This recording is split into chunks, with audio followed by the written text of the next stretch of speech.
65% des Français connaissent au moins une personne de leur entourage confrontée à la pauvreté. C'est 10% de plus que l'année dernière. Ce sont les chiffres de la dernière étude du Secours populaire dont on reçoit ce soir la secrétaire générale.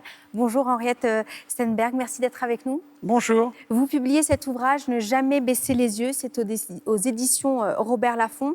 La pauvreté augmente, vous en parlez dans votre ouvrage. La précarité aussi, vous en définissez la notion. Vous dites la précarité concerne ces gens qui ne se sont jamais crus pauvres. Pour eux, les pauvres, c'était les autres, jusqu'au jour où la crainte d'entrer dans une zone de turbulence les étrangle au quotidien. Aujourd'hui, c'est un tiers des Français qui a du mal à se nourrir ou à nourrir leurs enfants. Exact, c'est parfaitement exact. C'est la situation dans notre pays aujourd'hui. Et nous pensons qu'il est vraiment urgent que chacun se préoccupe de ce sujet et contribue à la mesure de ses capacités à faire reculer cette inquiétude de la précarisation.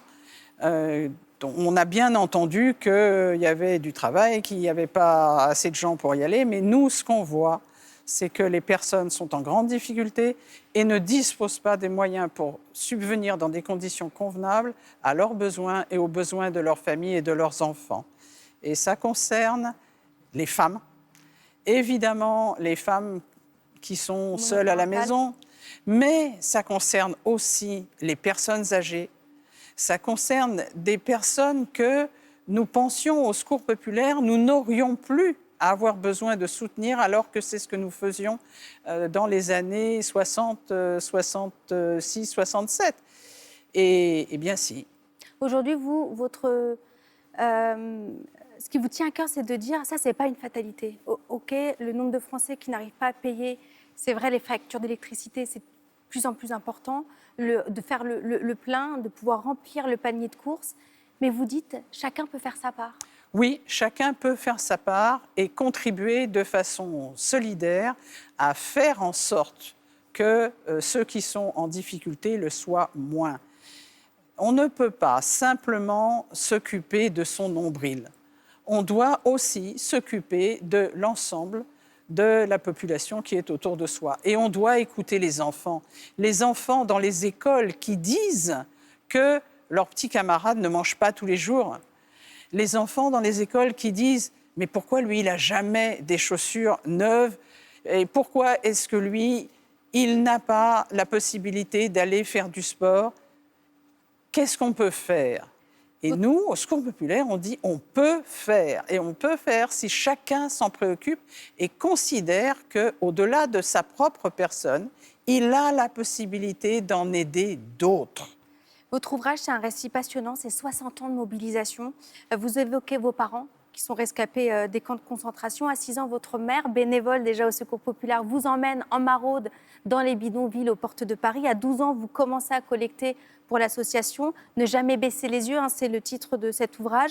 C'est regarder, c'est considérer celui qu'on aide, mais celui aussi qui est en train d'aider. C'est finalement affronter le réel, reprendre le sens du collectif. Est-ce que ce sens du collectif, il se perd ? Je ne crois pas qu'il se perde.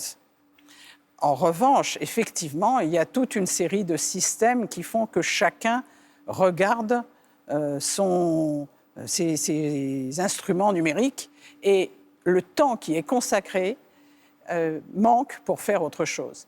À partir du moment où chacun comprend, et chacun et chacune comprennent qu'ils ont la possibilité d'agir dès lors qu'ils lèvent les yeux et qu'ils regardent autour d'eux ceux qui sont autour d'eux, il est possible de changer les choses. Alors vous parlez aussi de la situation internationale parce que le Secours populaire, évidemment, on connaît ces images de distribution alimentaire, parfois de sortie, de permettre aux enfants qui ne partent pas l'été de faire des escapades, de faire aussi du périscolaire, mais c'est aussi la solidarité internationale, c'est ce qu'on découvre beaucoup dans votre ouvrage, à travers le monde.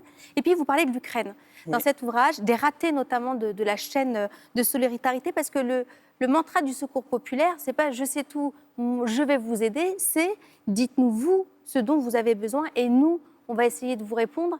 Et ce n'est pas forcément ce qui s'est passé au début. Ce n'est pas ce qui s'est passé comme dans de nombreuses catastrophes. L'idée selon laquelle on va résoudre en envoyant des camions de produits sans se demander si les gens vont pouvoir lire les posologies, vont pouvoir lire les modes d'emploi, eh bien, ça donne les résultats que chacun connaît, c'est-à-dire qu'on déplace beaucoup de matériel qui va être ensuite devoir être détruit, alors que dans ces pays, ils ont vraiment autre chose à faire. Pour ce qui concerne le Secours populaire, la question que nous avons posée à nos partenaires en Ukraine, c'est: vous avez besoin de quoi? Et ils nous ont dit: nous avons besoin d'argent. Nous avons besoin d'argent pour acheter les produits de première nécessité parce qu'il y en a dans le pays.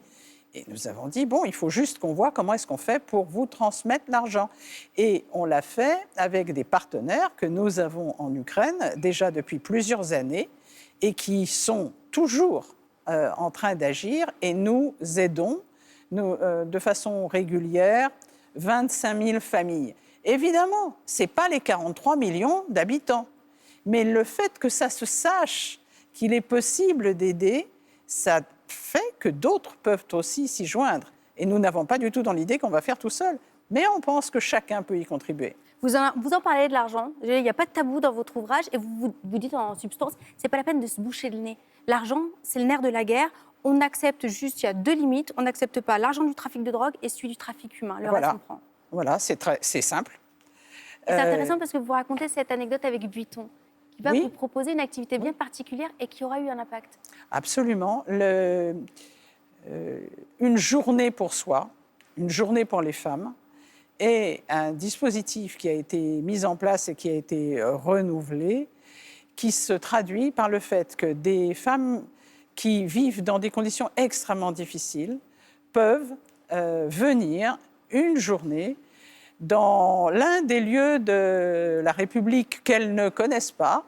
Ça peut être des musées, ça a été à Versailles, mais ça a été aussi chez Ruinart.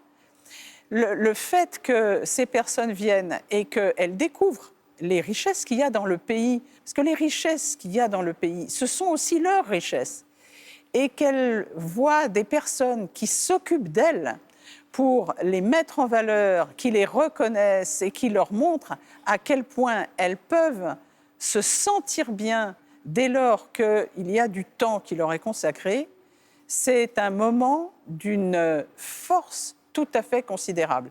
Ces femmes, lorsqu'elles rentrent chez elles, elles sont fières de rentrer chez elles dans les conditions dans lesquelles elles rentrent.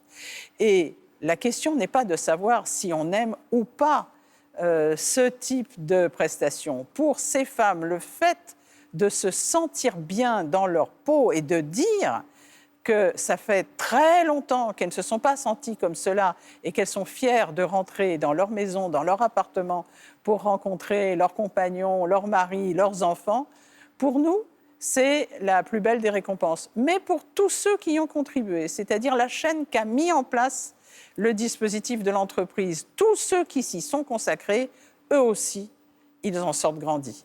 Merci beaucoup d'avoir été avec nous, Henriette Stenberg. Je rappelle le nom de votre ouvrage, Ne jamais baisser les yeux, aux éditions Robert Laffont. Et on comprend que chacun, à notre mesure, on peut offrir du temps, une opportunité, de l'attention à tous ceux qui nous entourent. Et déjà ça, en fait, le moral joue autant peut-être que l'argent, même si ça reste le nerf de la guerre, et on l'aura compris. Merci les deux. beaucoup. Ouais, les deux. Merci d'avoir été avec nous.